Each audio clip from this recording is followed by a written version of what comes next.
So, hello guys, welcome back. Today we're gonna continue with Sun Tzu's The Art of War, and we're going over to chapter 7, Deployment.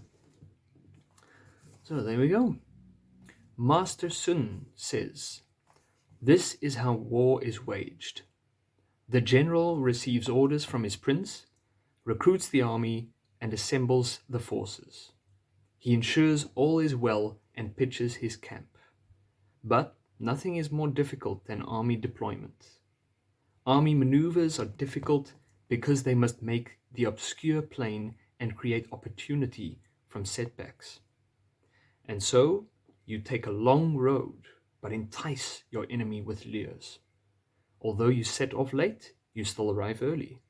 He who knows how to do this knows schemes of the hidden and the plain." An army maneuver that brings advantage may be dangerous. If the entire army sets off on a maneuver, it may not arrive in time. When only the soldiers are sent on a maneuver, they may lose their equipment. And so when the men leave behind their heavy armor, rushing without rest for day and night, rushing at double the pace for 100 miles in order to gain an advantage, your 3 generals might be captured. For the fierce troops will go ahead, and the hesitant will drop back, such that by this method only 1 in 10 will arrive. When an advantage requires a deployment over 50 miles, you might lose a senior officer, as only half will arrive. When an advantage requires a deployment over 30 miles, only 2/3 will arrive. Besides, an army without equipment is lost. Without provisions, it is lost. Without supplies, it is lost. And so, if you do not know an ally's strategies, you cannot form an alliance with him. If you do not know the mountains and forests, the choke points and passes, or the boggy ground and marshes, you are unable to set your army in motion. If you do not use local guides, you cannot use the terrain to your advantage. And so, war stands on deception. Move with the advantage, disperse or concentrate as situations change. When swift, be like the wind. When at rest, be like the forest. When raiding, be like fire. When immobile, be like a mountain, and as inscrutable as shadow. When in motion, be like lightning. When you plunder, divide the spoils. When you seize territory, divide the profits. Deliberate before moving. First know the hidden and the plain in your calculations, and you will be victorious. That is the art of army deployment. The Book of Military Administration says, "When one speaks and is not heard, bring gongs and drums.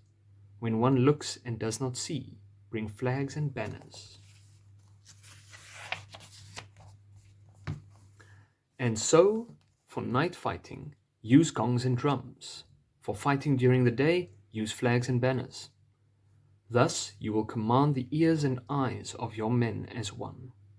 When the men are united, the brave will not advance alone, nor will the cowardly retreat. Such is the way that you use the multitude. So it is that a whole army may be robbed of its vigor. A general may be robbed of his resolve. At dawn, the spirit is homeward bound. After noon, the spirit dulls. At dusk, spirits revert. The skilled warrior avoids those whose spirits are keen, but attacks those who are dull or homeward bound. That is how one manages ardor. Orderly in the face of chaos, calm in the face of commotion. This is how one manages the heart. Close by, awaiting the enemy's march from afar, at rest, while the enemy labors, well fed while the enemy hungers. This is how one manages strength. Do not attack well-aligned banners. Do not attack serried ranks. This is how one manages variations. This is how war is waged. Do not turn against those on higher ground. Do not resist those whose backs are against the hill. Do not pursue those who feign retreat. Do not attack keen soldiers. Do not take military bait. Do not obstruct a retreating unit. When surrounding a unit, be sure to leave an escape. If they are ready to fight to the death, do not press too hard. This is how war is waged.